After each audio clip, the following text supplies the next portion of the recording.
Hello दोस्तों, मैं बबीता भास्कर। आज हम इस क्लास में डीएनए तथा आरएनए पढ़ेंगे। तो चलिए शुरू करते हैं आज की वीडियो। तो आज की वीडियो में हम डीएनए तथा आरएनए पढ़ने जा रहे हैं इस क्लास में। तो देखते हैं, पहले डीएनए को पहली बार जो देखे थे या खोजकर्ता थे इसके, वो थे हमारे कार्ल वर्ग जी ने। कार्ल वर्ग जी थे।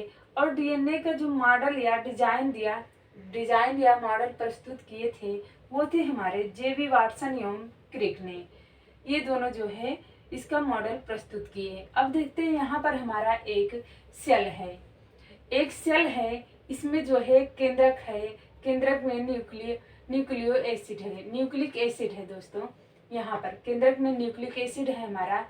तो ये तो हमारा केंद्र हुआ यहाँ। अब न्यूक्लिक एसिड यहाँ पर बीच में है इसके। अब देखते हैं, न्यूक्लिक एसिड में दोस्तों हमारा डीएनए और आरएनए दोनों पाया जाता है। डीएनए का जो फुल फॉर्म होता है वो होता है डीऑक्सी राइबो न्यूक्लिक अम्ल, और आरएनए का जो फुल फॉर्म होता है वो होता है राइबोज न्यूक्लिक अम्ल। ये दो होते हैं फुल फॉर्म इसके। अब देखते हैं कि डीएनए और आरएनए पाया किस किस में जाता है। तो डीएनए और आरएनए हमारा माइटोकॉन्ड्रिया में भी पाया जाता है तथा पेड़ पौधों के क्लोरोप्लास्ट में भी पाया जाता है। अब देखते हैं आगे इसमें, ये हमारा एक क्रोमोसोम है यानी कि गुणसूत्र है। ये अगर हम गुणसूत्र को खींचते हैं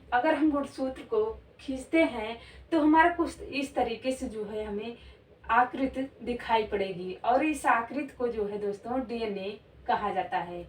इस आकृति को हम जो है डीएनए कहते हैं। उसके बाद अगर हम डीएनए को थोड़ा और खींचते हैं तो इस तरीके से हमें डिजाइन जो है देखने को मिलती है।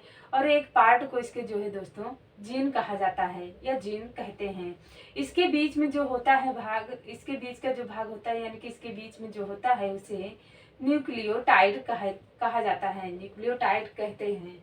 अब आगे देखते हैं, ये फिगर हमारा आरएनए का फिगर है।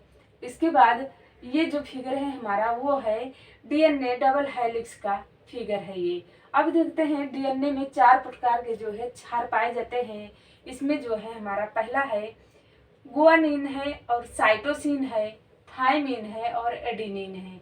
ये 4 प्रकार के जो है डीएनए में क्षार पाए जाते हैं। अब देखते हैं यहाँ पर, ये जो हमारा होता है, ये जो पार्ट है हमारा ये है फास्फेट, और यहाँ पर जो पार्ट है ये दोनों को स्टैंड कहते हैं दोस्तों। और इसके जो बीच में खाली स्थान है यानी कि जो दोनों को जोड़ने की जो प्रक्रिया बीच में जो होता है हमारा वो होता है हाइड्रोजन बंध होता है। ठीक है। और यहाँ पर जो होता है इस पार्ट को जो है दोस्तों न्यूक्लियोटाइड कहते हैं इस पार्ट को। इसके बाद है यहाँ पर तो गुआनिन है हमारा, यहाँ पर जो है साइटोसिन है, और यहाँ पर जो है ये वाला हमारा थायमिन है, और ये वाला हमारा एडेनिन है। अब देखते हैं, ये जो बीच का जो दोनों के बीच में एकदम जो दोनों हमारे जुड़ जाते हैं यहाँ पर आकर के जो ये गोले नुमा हो जाते हैं यानी कि ऊपर एकदम एक दूसरे के ऊपर हो जाते हैं। यहाँ पर जब जुड़ता है ये बीच का जो भाग होता है हमारा ये होता है हमारा क्रोमैटिन होता है। यहाँ पर जब जुड़ने पर दोनों पार्ट एकदम प्लस हो जाते हैं तो। और ये जो गुआनिन और साइटोसिन है, थायमिन और एडेनिन है, ये हमारे बेस के जोड़े हैं। अब देखते हैं यहाँ पर जो पार्ट है हमारा, ये वाला पार्ट किनारे का जो है ये है हमारा शुगर। तो आगे देखते हैं दोस्तों, डीएनए में क्षार जो है हमारा 4 प्रकार का होता है। जैसे कि हमने यहाँ पर देखा था, गुआनिन जो है यहाँ पर है, साइटोसिन जो है यहाँ पर है, और थायमिन हमारा यहाँ पर है, एडेनिन जो है यहाँ पर है। तो एडेनिन जो है दोस्तों ए से लिखा जाता है, गुआनिन हमारा जी से लिखा जाता है, और थायमिन जो है टी से लिखा जाता है, साइटोसिन जो है दोस्तों सी से लिखा जाता है। अब यहाँ पर देखते हैं, जो हाइड्रोजन बंध बनता है हमारा वो डीएनए में अणु संख्या के आधार पर जो बंध बनता है हमारा वो बनता है एडेनिन दोस्तों। एडेनिन जो है थायमिन के साथ बनता है, और गुआनिन जो है साइटोसिन के साथ बंध बनता है। अब देखते हैं डीएनए न्यूक्लियोटाइड जो है दोस्तों हमारा न्यूक्लियोसाइड और फास्फेट से मिलकर बना होता है। अब देखते हैं, जो न्यूक्लियोसाइड है हमारा वो है शुगर और नाइट्रोजनस बेस से मिलकर बना होता है न्यूक्लियोसाइड हमारा।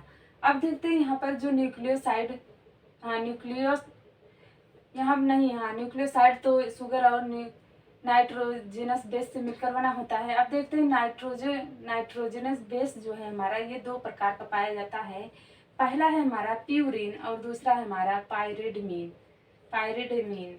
तो प्यूरिन में दोस्तों जो है यहाँ पर एडेनिन और ग्वानिन आता है, और पायरिडीन में जो है दोस्तों ये हमारा थायमिन और साइटोसिन आता है। ठीक है, अब देखते हैं यहाँ पर अगर हम, हाँ हाइड्रोजन बंध बनते हैं जो हमारा, वो ए का टी के साथ बनता है, यानी कि एडेनिन का थायमिन के साथ हाइड्रोजन बॉन्ड बनता है, और ग्वानिन का साइटोसिन के साथ हाइड्रोजन बॉन्ड हमारा बनता है।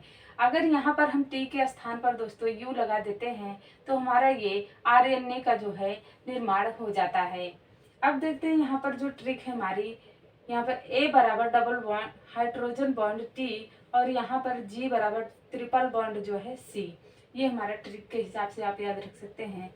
यहाँ पर जो है हमारा, ये हमारा डीएनए का जो है स्ट्रक्चर है, और यहाँ पर जो होता है ये हमारा बॉन्ड बनाने की प्रक्रिया दिखाई गई है। तो ए का जो है दोस्तों, ये हमारा बीच में जो है न्यूक्लियोटाइड होता है हमारा।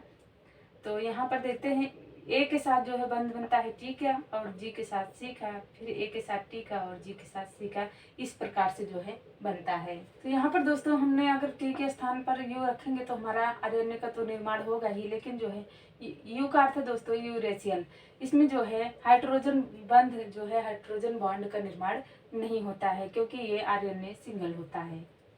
तो आगे देखते हैं दोस्तों, अब इसमें डीएनए की द्विकुंडलित संरचना मॉडल जो प्रस्तुत किए थे दोस्तों, वो सन 1953 ईस्वी में प्रस्तुत किया गया था, और जो किए थे वो थे जेडी वाटसन एवं क्रिक जी ने जो है किए थे।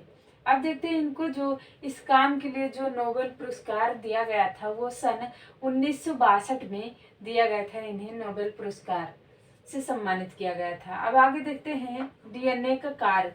डीएनए का कार्य क्या होता है, तो यहाँ पर देखते हैं डीएनए यह सभी आनुवांशिक क्रियाओं का संचालन करता है। डीएनए यह सभी आनुवांशिक क्रियाओं का संचालन करता है। जीन इसकी इकाई है। यह प्रोटीन संश्लेषण को नियंत्रित करता है। डीएनए का काम है दोस्तों पीढ़ी दर पीढ़ी कुछ गुण होते हैं जो ट्रांसफर करता रहता है, डीएनए का यही कार्य है। आगे देखते हैं अब आरएनए का निर्माण कैसे होता है। आरएनए का निर्माण देखते हैं तो डीएनए से ही आरएनए का संश्लेषण होता है। डीएनए से ही आरएनए का भी संश्लेषण होता है। इस क्रिया में डीएनए की एक श्रृंखला पर आरएनए की न्यूक्लियोटाइड आकर जुड़ जाती है। इस प्रकार एक अस्थायी डीएनए आरएनए का निर्माण होता है। डीएनए से आरएनए का निर्माण होता है। इसमें नाइट्रोजन बेस थायमिन के स्थान पर यूरेसिन होता है। थायमिन के स्थान पर यूरेसिन होता है। कुछ समय बाद आरएनए की समजात श्रृंखला अलग हो जाती है। कुछ समय बाद आरएनए की समजात श्रृंखला जो होती है दोस्तों वो अलग हो जाती है। तो आगे देखते हैं दोस्तों आरएनए में क्या क्या होता है। तो जो शुगर होता है आरएनए में वो राइबोज होता है, और जो बेस होता है वो थायमिन के स्थान पे दोस्तों यूरेसिन होता है, और इसकी जो रचना होती है वो एकल कुंडलीय होती है, और जो इसका कार्य होता है वो प्रोटीन संश्लेषण करना होता है। प्रोटीन का संश्लेषण करना होता है। अब देखते हैं अमीनो एसिड में देखते हैं तो 10 अनावश्यक अमीनो एसिड जो होते हैं वो हमारे शरीर में पहले ही मौजूद होते हैं, और जो 10 अनावश्यक शरीर में जो पहले से ही मौजूद होते हैं अमीनो एसिड, और जो 10 आवश्यक होते हैं जो हम भोजन के द्वारा उन्हें अमीनो एसिड को ग्रहण करते हैं। तो टोटल हुआ वो हमारा हुआ 20 अमीनो एसिड जो हुआ, और जो ढेर सारे अमीनो एसिड से मिलकर जो निर्माण होता है वो हमारा प्रोटीन का निर्माण करते हैं या निर्माण होता है। आगे देखते हैं वो अब आरएनए के जो है प्रकार। ये हमारा आरएनए का स्ट्रक्चर है दोस्तों। आरएनए का प्रकार देखते हैं तो आरएनए हमारा 3 प्रकार का होता है। पहला है हमारा एम आरएनए और दूसरा है हमारा टी आरएनए और तीसरा है आर आरएनए। तो एम आरएनए का क्या काम होता है, तो अमीनो अम्लों की पहचान करना। एम आरएनए जो होता है वो अमीनो अम्लों की पहचान करता है और टी आरएनए जो है उस परिवहन का कार्य करता है, यानी कि ले जाने का कार्य करता है। और आर जो है आरएनए जो है ये निर्माण करता है, यानी कि प्रोटीन संश्लेषण में, ये निर्माण में सहायक होता है। अब देखते हैं आरएनए का जो है फुल फॉर्म है जो वो है आरएनए का जो है राइबोसोमल है आरएनए, और टी आरएनए का ट्रांसफर आरएनए है, और एम आरएनए का जो है मैसेंजर आरएनए होता है। तो आगे देखते हैं दोस्तों एम आरएनए का जो है क्या कार्य होता है। तो यह केंद्रक के बाहर विभिन्न आदेश लेकर अमीनो अम्लों को चुनने में मदद करता है हमारा कौन, एम आरएनए। दूसरा है हमारा टी आरएनए यह प्रोटीन संश्लेषण में विभिन्न प्रकार के ये अमीनो अम्लों को राइबोसोम पर लाते हैं। यहाँ पर प्रोटीन बनता है। प्रोटीन बनने की अंतिम क्रिया को दोस्तों ट्रांसलेशन कहते हैं। तीसरा है हमारा आरएनए, ये राइबोसोम पर लगे रहते हैं और प्रोटीन संश्लेषण में सहायता करते हैं। आगे देखते हैं अब डीएनए से आरएनए या फिर आरएनए से डीएनए बनाने की जो प्रक्रिया होती है, इससे फिर प्रोटीन का हमारे निर्माण होता है। देखते हैं यहाँ पर तो डीएनए को जो है दोस्तों डीएनए को रिप्लिकेशन कहते हैं, यानी कि डीएनए से डीएनए जो बनता है दोस्तों उस प्रक्रिया को हमारे रिप्लिकेशन कहते हैं। और डीएनए से अगर हम आरएनए बनाते हैं तो इस प्रक्रिया को ट्रांसक्रिप्शन कहते हैं इस प्रक्रिया को, यानी कि डीएनए से जब हम आरएनए को बनाएंगे। अब देखते हैं अगर हम आरएनए से डीएनए को बनाते हैं तो आरएनए से डीएनए को जब बनाएंगे तो इस प्रक्रिया को क्या कहते हैं, तो इस प्रक्रिया को रिवर्स ट्रांसक्रिप्शन कहते हैं। अब देखते हैं आरएनए और प्रोटीन, यानी कि जब आरएनए हमारा टूटता है तो हमारे प्रोटीन का निर्माण होता है। तो इस प्रक्रिया को दोस्तों ट्रांसलेशन कहते हैं। तो आगे देखते हैं दोस्तों अब कोशिका यानी कि सेल। देखते हैं कोशिका, तो यह केवल पादप कोशिका में पाया जाता है। यह 3 प्रकार का होता है। पहला है हमारा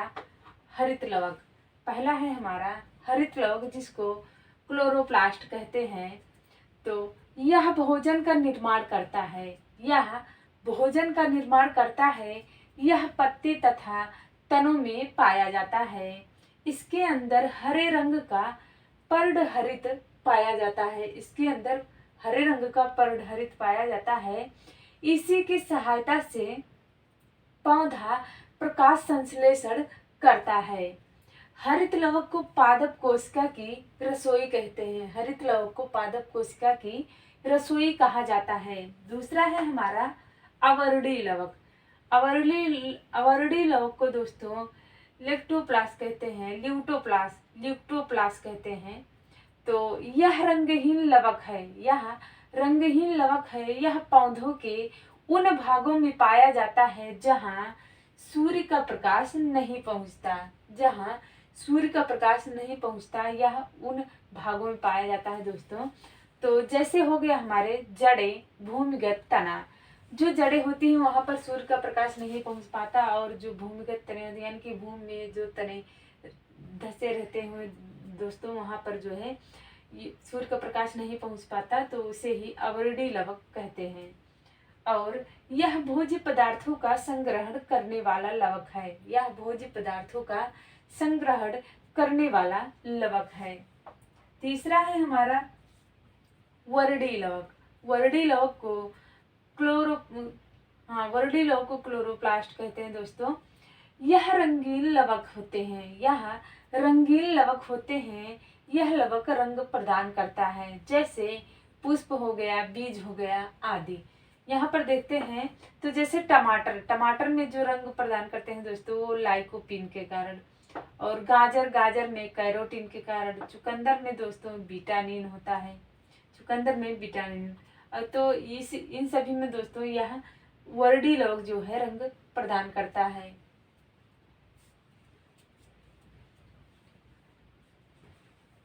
तो दोस्तों आज की वीडियो हमारी यहीं पर समाप्त हुई। अगर वीडियो अच्छी लगे दोस्तों आप लोगों को तो कमेंट, शेयर, सब्सक्राइब और लाइक ज़रूर करिए दोस्तों। आप लोगों का बहुत बहुत धन्यवाद।